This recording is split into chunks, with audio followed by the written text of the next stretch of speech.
بات جو ہے وہ نہ نسل کی ہے نہ حسب کی ہے، بات ہے اس تعلیم کی اور اللہ سے کنیکشن کی۔ اس تعلیم کے ذریعے بندے کا کنیکشن اللہ سے جڑ جاتا ہے، ذاکر قلبی بن جاتا ہے، اس میں ذات کے ذریعے اللہ کے دیدار تک پہنچ جاتا ہے۔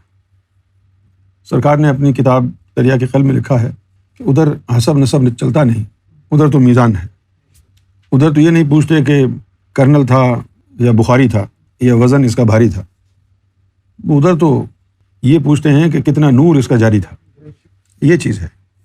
باقی رہ گئی نسلوں کی بات، تو بھائی آدم کی ساری نسل جیسی بھی تھی ایسے ہی منہ ناک نقشے تھے سب کے، ڈفرینٹ تھوڑی تھا، بس ایک ذرا سا ڈفرینس تھا، اور وہ ذرا سا ڈفرینس یہ تھا کہ جو آدم صفی اللہ سے پہلی نسلیں تھیں ان کو اللہ نے دنیا میں ہی بنایا یہیں کی مٹی سے، تو ان کے اندر جنات وغیرہ آسانی سے گھس جاتے تھے، لیکن اس آدم کو اللہ نے جنت میں جنت کی مٹی سے بنایا، تو اب اس انسان میں جنات کا جو ٹھہرنا ہے وہ مشکل ہوتا ہے کیونکہ مٹی دوسری ہے۔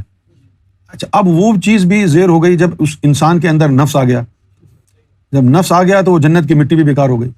اب وہ جنت کی مٹی کا فائدہ کب ہوگا؟ جب تو اپنے نفس کو پاک کر لے گا۔ نفس بھی قوم جنات سے ہے نا، وہ تو اندر تیرے بیٹھا ہوا ہے، تو جنہوں نے اپنے نفس کو پاک کر لیا وہ آگے نکل گئے، اور جنہوں نے ذکر قلب تو لیا لیکن نفس کو پاک نہیں کیا، نفس کی غلاظتیں جاری رکھی، تو وہ خسارے میں رہے۔ اس کو نفس کو پاک کرنا ضروری ہے۔ یہ نفس کو پاک کرنے کے لیے سب سے اعلیٰ چیز ہوتی ہے جو تمہارا رہبر ہے اس کی بات مانو۔ اس سے فائدہ کیا ہوتا ہے کہ اس کی بات ماننے سے تمہارے خواہش جو ہے وہ رہ جاتی ہے کہ میری یہ خواہش تھی، انہوں نے یہ کہا ہے تو یہ میری خواہش قربان ہو گئی۔ خواہش قربان ہوتی ہے تو انانیت پر چوٹ پڑتی ہے۔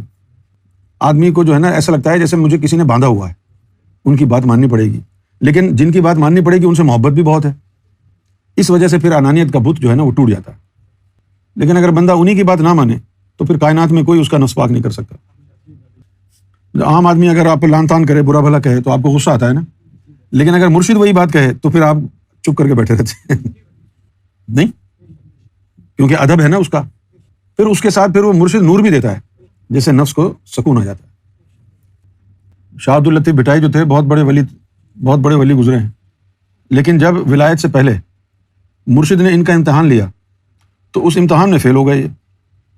مرشد نے ان کو کہا کہ یہ کھانا میں نے بنایا ہے، یہ کھانا کھا لے تو بس تیرا امتحان پاس ہے۔ وہ بڑے خوش ہوئے کہ یار یہ کیسا امتحان ہے۔ کھانا اٹھا کے اس نے اپنے سامنے رکھا پلیٹ میں، تو وہ جو گوشت کی بوٹیاں تھیں وہ اس کو چھپکلیاں نظر آئیں۔ بڑی کوشش کی، منہ تک لے کے آئے یہاں تک، لیکن یہاں منہ تک لائے اور پھر پھینک دیا، نہیں کھایا۔ ذرا سا اس کا جو شوربہ تھا سالن کا وہ ہونٹ کو لگ گیا۔ مرشد نے کہا چلو اس کے نتیجے میں تجھے بخش دیتے ہیں۔ ذرا سا ایک بات جو ہے وہ طریقت والوں کو سمجھنی پڑتی ہے کہ جب مرشد امتحان لیتا ہے تو شریعت اور طریقت کا امتحان نہیں لیتا، وہ اپنی محبت کا امتحان لیتا ہے کہ میری بات مانتا ہے یا نہیں، اپنی خواہش پر عمل کرتا ہے یا میری خواہش، صرف یہ امتحان ہو۔ اس وقت آدمی کو اپنے آپ کو مٹانا ہوتا ہے، اپنی خواہش کو۔ لن تنالوا البر حتی تنفقوا مما تحبون، کامیاب ہو جاتا ہے۔